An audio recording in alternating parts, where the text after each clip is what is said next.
कविता, तिमी अहिलेसम्म झाडु नै लगाउँदैछौ? छिटो छिटो हात चला न, यो भन्दा अगाडि तेरो अहिले भाइ उठिसक्छन् है। हुन्छ भाउजू। कविताकी कान्छी भाउजू रश्मि त्यहाँ आइपुग्छिन्। यो के हो? अहिलेसम्म साफ सफाईको काम तिम्रो सकेकै छैन? ल ठिक छ, यो सबै छोड्देऊ अहिले, तिम्रो भाइ उठिसक्नु भयो। छिटो छिटो चिया बनाएर लिएर आऊ, हामी सबैको लागि नास्ता पनि बनाइदिनु। भोक त मलाई पनि लागेको छ। यसो गर, त साफ सफाई पछाडि नास्ता बनाइहाल्नु, त्यसपछि तिम्रो दाइहरू अफिस गएपछि भाडाहरू मस्काउनु, त्यस पछाडि कपडा धोइहाल्नु। बाउआमा नभएकी कविता चुपचाप घरको कामहरू गरिरहन्छन्। केही बेरपछि उनले सबैको लागि आलुको परौठा र चिया लिएर आउँछिन्। यो लिनुस् अमित दाई, तपाईलाई एकदमै मनपर्ने तातो आलु परौठा अनि चिया। कविता, तिमीलाई दुई जना भाउजूहरू छन्, तिमी सधैँ बनाउँछौ खाना, किन बनाउँछौ तिमी? दाजु, म त्यो खासमा कुरा चाहिँ के हो भने नि, नन्दजीलाई आफ्नो भाइहरूको लागि आफ्नै हातले पकाएर खुवाएको एकदमै धेरै मनपर्छ, त्यही भएर उनले हामीलाई बनाउनै दिन्नन्। ठिक भने नि मैले, होइन?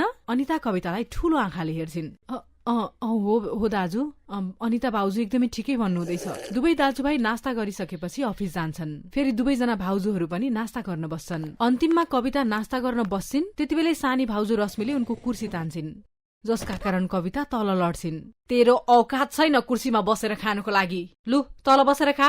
त्यही त भन्या, तिम्रो यो घरमा नोकर्नी भन्दा अरू ठुलो केही पनि हैसियत छैन। अनि पहिला यो खानाहरू खाइसक। तर भाउजू, यो खाना त तपाईहरूको जुठो हो। के भो त? यो त तैले तेरो भाग्य सम्झी कि जुठो खाना भए पनि तेरो भाग्यमा छ। लु छिटो अब खाना खाएर त्यो सबै जुठो भाँडाहरू मस्का। तिमीले हिजो बेलुकाको त्यो बिग बसको एपिसोड हेर्यौ? मिस भयो नि, तर अहिले यो रिपिट आइरहेको होला। जाउँ न, जाउँ हेरौँ। जाउँ। दुवै भाउजूहरू आरामले कोठाभित्र गएर टिभी हेर्न थाल्छन् र बिचरा कविता एक्लै घरका सारा कामहरू गर्छिन्। यसरी नै दिनहरू बित्छन्। एक दिन हामी दुवैजना दाजुभाइ कामको सिलसिलामा अर्कै सहर जाँदैछौँ। हाम्रो मालिकले नयाँ फ्याक्ट्री बनाउन खोज्दैछन्। समय निकै लाग्न सक्छ, हामीले सबै व्यवस्था मिलाउनु पर्छ। 2 महिना जति लाग्न सक्छ। तिमीहरू राम्ररी बस्नु है। दाजु, तपाईहरू मलाई छोडेर जाँदै हुनुहुन्छ? सधैँका लागि गएका होइनौ नि बहिनी, तिम्रो लागि त हो। हाम्रो प्रमोसन हुन्छ, पैसा आउँछ र तिम्रो विवाह धुमधामले गर्छौं, बुझ्यौ? यो सुनेर दुवै भाउजूले मुख बङ्ग्याउँछन्। दुई भाइहरू अफिस गइसकेपछि त उनीहरूले कवितामाथि झनै धेरै अन्याय गर्छन्। यसरी नै एक दिन बाहिर एकदमै ठूलो पानी परिरहेको थियो। हेर्नु त भाउजू, कति धेरै राम्रो मौसम छ, कस्तो मजाको पानी परिरहेको छ। रश्मि, यस्तो राम्रो मौसममा त तातो पकौडा अनि चिया भयो भने झन् कस्तो रमाइलो हुन्छ नि। अहिले नै यो महारानीलाई भनिहाल्छु। कविता, कविता। हजुर भाउजू, तपाईले बोलाउनु भयो? म त कपडाहरू उठाउनु गएकी थिएँ। ल ठिक छ। अब छिटो छिटो हाम्रो लागि चिया र पकौडा लिएर आइज त। हुन्छ भाउजू। कविता भान्सामा गएर पकौडा बनाउन थाल्छिन्। केही बेरपछि, हे भगवान, मैले कहीँ पकौडामा नुन हाल्न त बिर्सिन? एउटा चाखेर हेर्नु पर्यो। कविता जसो त्यो चाख्नलाई पकौडा मुखमा हाल्छे, त्यतिखेर उनकी कान्छी भाउजू रश्मि आइपुग्छिन् र उनले एकदमै जोडले थप्पड मार्छिन्।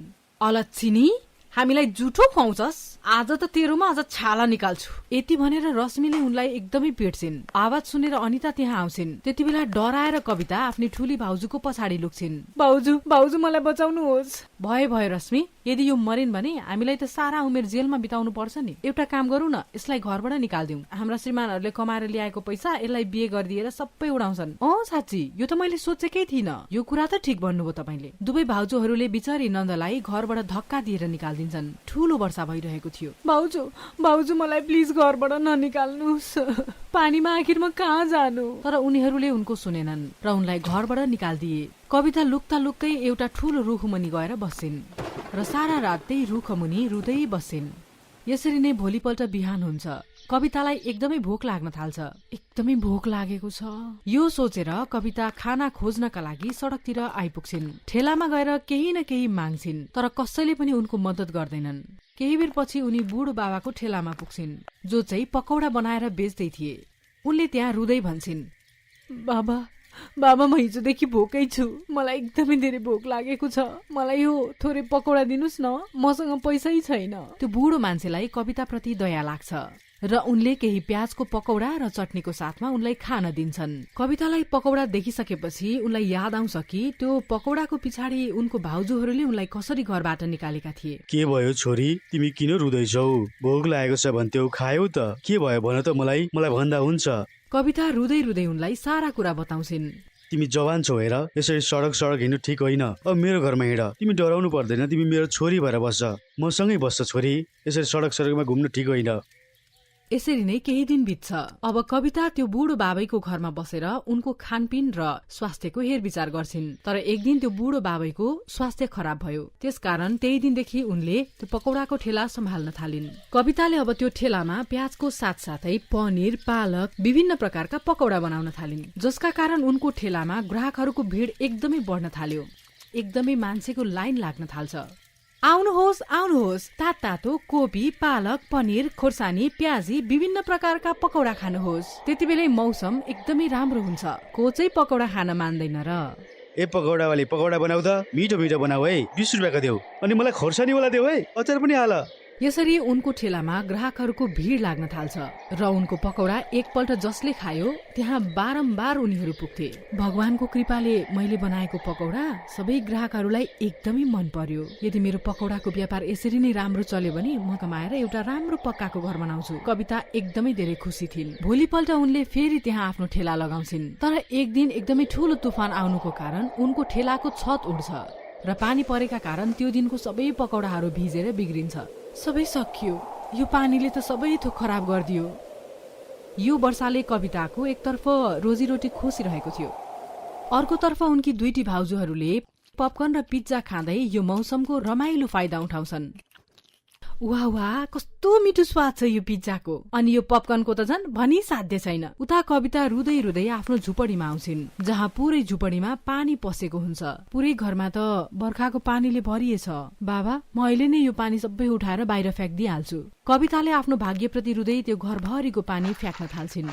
केही बेर पछि उनी त्यो बुढो बाबाको अनुहारतिर हेर्छिन्। होइन, म यति छिटो हार मान्नै सक्दिन। पानी परेको बेला त मान्छेहरू झन् पकौडाको दिवाना हुन्छन्। बर्सातको मौसम त सबैभन्दा राम्रो मौसम हो र म यो पकौडाको साथमा चिया पनि बनाएर बेचौं भने मसँग केही पैसाहरू राखेको छु। त्यो पैसाले फेरि सुरु गर्नु पर्यो। कविताले हार मानिनन् र उनले आफ्नो ठेलाको मर्मत गराइन् र एकदमै ठूलो तिरपाल मुनि चिया पकौडा बेच्न थालिन्। बर्खाको समयमा मान्छेहरू उनको ठेलामा आएर चिया र पकौडा खान थाल्छन्। उनको बिक्री अब पहिला भन्दा पनि धेरै हुन थाल्यो। केही दिन बित्छ। अब कविता दिनभरिमा 3000 रुपियाँ कमाउन थालिन्। एक दिन अमित र सुधीर कारमा गइरहेका थिए। त्यतिबेलै उनीहरूको नजर ठेलामा जान्छ। अरे, यो त बहिनी कविता हो त। यहाँ फुटपाथमा के गर्दैछिन्? चिया र पकौडा बेचे जस्तो देख्छु, किन होला? उनीहरू दुवैजना कविताको नजिक जान्छन्। देखेपछि कविता एकदमै धेरै रुन थाल्छिन्। दाजु, तपाईहरुले मलाई किन छोडेर जानुभयो? हेर्नुस्, तपाईहरु बिना मेरो हालत के भयो? यो सबै कसरी भयो बहिनी? यो सबै कसरी भयो? त्यसपछि कविताले आफ्ना सारा कुराहरू दुई भाइहरूलाई सुनाउँछिन्। अमित र धीरज रिसाउँदै घर आउँछन्। अनिता, ए अनिता, कहाँ छौ तिमी? आउनु भयो तपाईहरु? पानी लिएर आउँछु। कविता खोइ, कविता, कवितालाई बोलाऊ।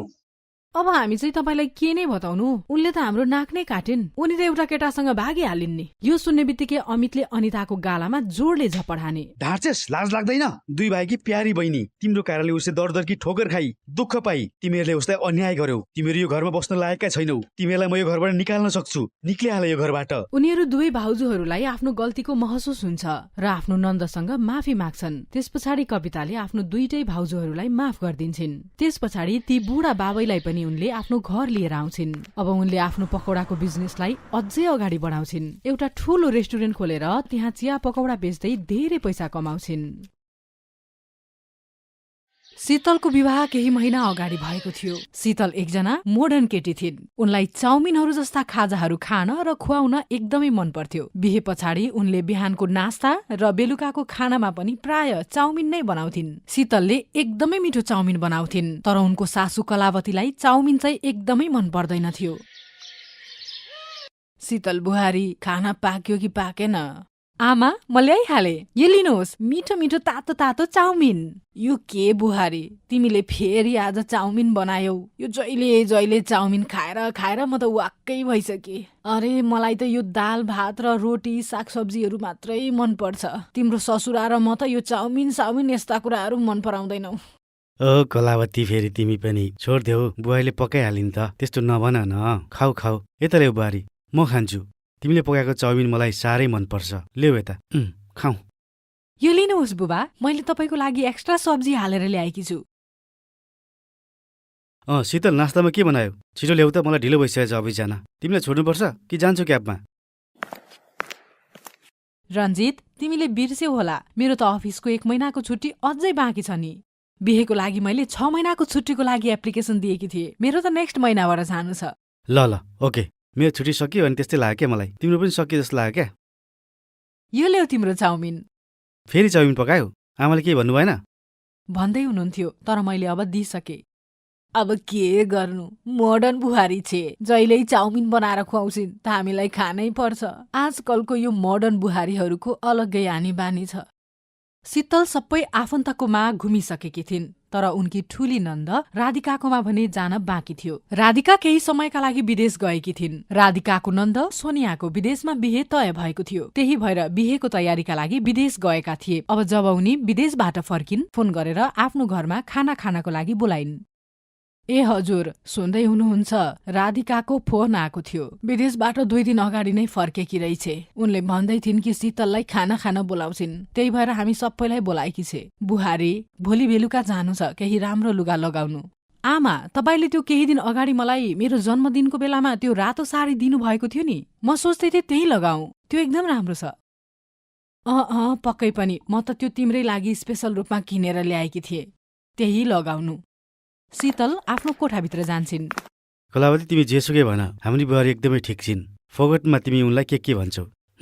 स्वभावमा हाम्री बुहारी एकदमै राम्री छिन्। उनको चालचलन एकदमै ठिक छ, सब ठिक छ। फेरि हेर, तिमीलाई कति सम्मान पनि गर्छिन्। तिमीले दिएको जन्मदिनको उपहार कति मन पराइन्। त्यस्तो गर्नु हुँदैन नि।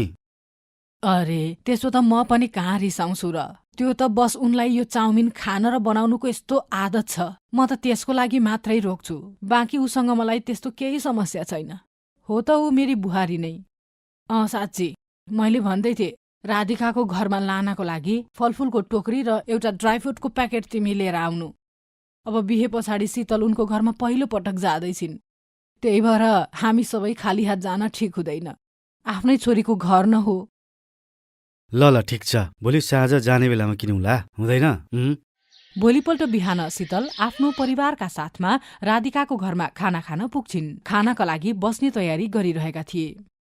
शीतल, मलाई त तिम्रो मनपर्ने कुराको बारेमा त्यति थाहा नै थिएन, त्यही भएर मैले मलाई कोफ्ता, शाही पनिर, दाल रोटी, नान र अरू हेर न तिमी आफै सबै तिमीलाई मन परोस् भनेर बनाएकी। म पस्किँदैछु, होइन नि दिदी, म तपाईँलाई सघाउँछु नि। त्यसपछि सबै मिलेर एकैसाथ खाउँला। बाँकी आमा बुवा र रञ्जित त तपाईँको सासू ससुरासँग बाहिर बसिरहनु भएको छ, कुरा गर्ने मौका पनि मिलेको छैन। कस्तो रह्यो त विदेश भ्रमण? एकदमै राम्रो भयो, एकदमै राम्रो। अब बस सोनिया पनि बिहे भएर विदेश जान्छिन्। राधिका भाउजू, अहिले त बिहेलाई धेरै टाइम छ नि। अहिले त म तपाईँहरूलाई एकदमै धेरै सताउने वाला छु। ए ल, आयुष्मानको फोन आयो, हुनसक्छ केही जरुरी काम छ। अहिले त हाम्रो आएकै 2 दिन हुँदैछ, हुनसक्छ ज्वाइँलाई तपाईँको याद आयो। राधिका दिदी एकदमै ठिक भन्दै हुनुहुन्छ सोनिया, पक्कै पनि आयुष्मानजीलाई तपाईँको याद आउँदै होला। तपाईँहरूलाई चाहिँ जिस्किन म मात्रै भेटिए, अब मलाई कल उठाउनु त दिनुहोस्। हेलो हजुर, आयुष्मानजी। ओके, मतलब तपाईँको भिनाजु? ठिक छ, हुन्छ ठिक छ, म हेर्छु। सोनियाले फोन राखिदिन्छन्। के भयो सोनिया? आयुष्मानजी के भन्दै हुनुहुन्थ्यो? राधिका भाउजू, त्यो आयुष्मानको भिनाजु दिल्ली आउनु भएको रहेछ। आयुष्मानजी भन्दै हुनुहुन्थ्यो आमाले मेरो लागि केही सामान पठाउनु भएको रहेछ कि उहाँको भिनाजु एकदमै चाउमिन मन पराएर खानुहुन्छ अरे। रातिको डिनरको लागि खानासँगै चाउमिन पनि बनाउनु भन्दै हुनुहुन्थ्यो। अब यति हतारमा सबथोक कसरी तयार हुन्छ? मार्केटबाट मगाउन ठिक हुँदैन। उहाँले भन्दै हुनुहुन्थ्यो कि उहाँले घरको खाना मात्रै मन पराउनुहुन्छ। यसमा टेन्सनको के कुरा छ र? चाउमिन र मन्चुरिया त बनाउनु हो, केही समयमै तयार गरिदिन्छु। त्यति बेलै शीतलको सासू पनि त्यहाँ आइपुग्छिन्। अरे सोनिया छोरी, तिमीलाई थाहा छ शीतललाई त त्यत्तिकै पनि चाउमिनको एकदमै शौक छ। म सायदै त्यति मिठो मानेर खाँदिन होला, तर साँच्चै भनौँ शीतलले एकदमै मिठो चाउमिन बनाउँछिन्। साँच्चै आन्टी, त्यसो भए त शीतल भाउजू तपाईँलाई मेरो हेल्प गर्नुपर्छ है, तपाईँले मेरो मद्दत गर्नुहुन्छ नि।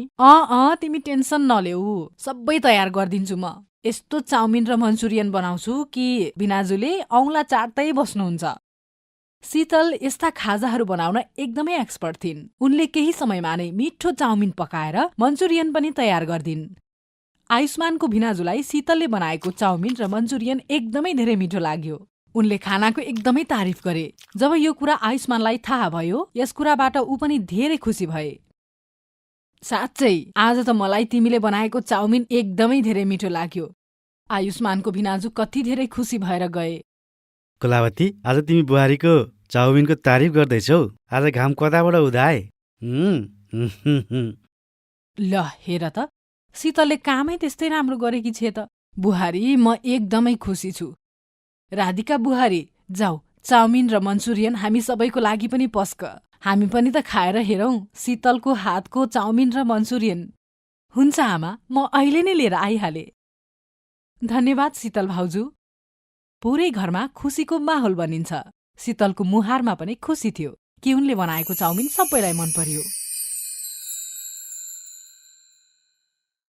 Best buddies.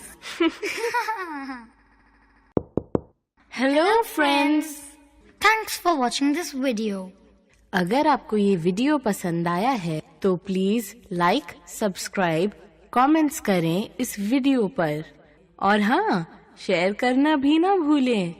और भी मजेदार वीडियो देखने के लिए नीचे दिए गए बेल आइकॉन को दबाएं। देखते रहिए बेस्ट बडीज।